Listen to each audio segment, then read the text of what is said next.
ব্ল্যাকমেইলকে প্রশ্রয় নয়, মাকে বলতে নেই ভয়।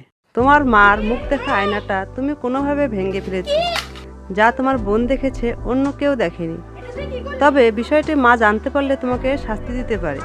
এখন ওই আয়না ভাঙার ঘটনাটি কাজে লাগিয়ে তোমার বোন তোমাকে হুমকি দিল, তোর ওই সুন্দর হাতঘড়িটা যদি আমাকে দিয়ে দিস, তাহলে এই আয়না ভেঙে ফেলা ঘটনাটা মাকে বলবো না, আর যদি না দিস তাহলে বলে দেব। তুমি শাস্তির ভয়ে হাতঘড়িটাকে দিয়ে দিতে বাধ্য হলে। তোমার দুর্বলতার সুযোগ নিয়ে তোমাকে হুমকি দিয়ে তোমার বোন একটা অনৈতিক সুবিধা নিল। বলো তো এটা কি? হ্যাঁ, এটাই ব্ল্যাকমেইল। ব্ল্যাকমেইল আগে চিঠি দিয়ে করা হতো, কিন্তু এখন এর ব্যবহার চিঠির মধ্যে সীমাবদ্ধ নেই। এখন ব্ল্যাকমেইল বিভিন্নভাবে করা হয়। ব্ল্যাকমেইলকে দুই ভাগে ভাগ করা যায়। একটি চাপ সৃষ্টি করে হুমকি দিয়ে, অন্যটি ইমোশনাল ব্ল্যাকমেইল, যা একজনের আবেগকে কাজে লেগে করা হয়। আজকে আমরা চাপ বা হুমকি দিয়ে ব্ল্যাকমেইল এই বিষয়ে জানব।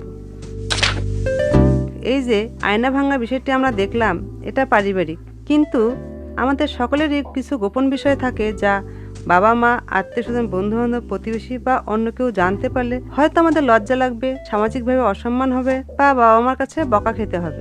মনে করো তোমার এমন একটি গোপন বিষয় কোনোভাবে একজন খারাপ লোক জানতে পেরেছে এবং সে হুমকি দিচ্ছে, যদি তুমি আমার কথা মতো কাজ না করো তাহলে তোমার গোপন বিষয়টি প্রকাশ করে দেব।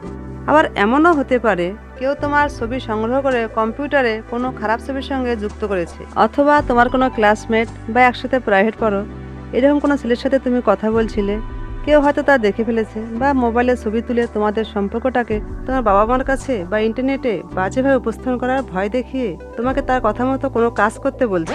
এরকম আমাদের জীবনে অহরহ ঘটে। যদি এরকম কিছু তোমার সাথে কখনো ঘটে তাহলে তুমি কি করবে? প্রথমে যা করতে হবে তা হলো নিজেকে দোষী ভাবা যাবে না এবং বিষয়টি বাবা মা, ভাই বোন, অভিভাবকের সাথে আলোচনা করতে হবে। তাতে হয়তো তারা বকা দেবে, রাগারাগি করবে, কিন্তু তুমি বড় একটা ক্ষতির হাত থেকে বেঁচে যাবে। বাবা মা, অভিভাবক যদি মনে করে আইনানুগ ব্যবস্থা নিতে হবে, নেবে। এসব বিষয়ে কখনো ছোট করে দেখা বা প্রশ্রয় দেওয়া যাবে না। নিজে বা বন্ধু বান্ধবের সাথে আলোচনা করে কোনো সিদ্ধান্ত নেওয়া যাবে না। অনেকে এই সম্মানহানির ভয়ে আত্মহত্যা করে। তাতে কি মূল অপরাধীর বিচার হলো? অন্যায় তো তুমি করনি, অন্যায় যে করেছে তার বিচার করতে হবে। আবেগকে প্রাধান্য দিয়ে কোনো সিদ্ধান্ত নেওয়া যাবে না। অনেক সময় আমাদের স্কুলে, প্রাইভেটে বা কোনো ট্রেনিং সেন্টারে কিছু খারাপ শিক্ষক ব্ল্যাকমেইল করার চেষ্টা করে। বলতে পারে, তুমি যদি এটা না করো তাহলে তোমাকে পরীক্ষায় নম্বর কম দেব, ফেল করিয়ে দেব, বা তোমার বড় একটা ক্ষতি হয়ে যাবে, এরকম হুমকি দিতে পারে। এমন কিছু ঘটলে সরাসরি প্রতিষ্ঠান প্রধানকে বলে দিতে হবে। বাসায় গিয়ে অবশ্যই বাবা মা, অভিভাবককে বলতে হবে। কখনোই কোনো বিষয় গোপন করা যাবে না, প্রশ্রয় দেওয়া যাবে না, বাধা দাও প্রথমবারে।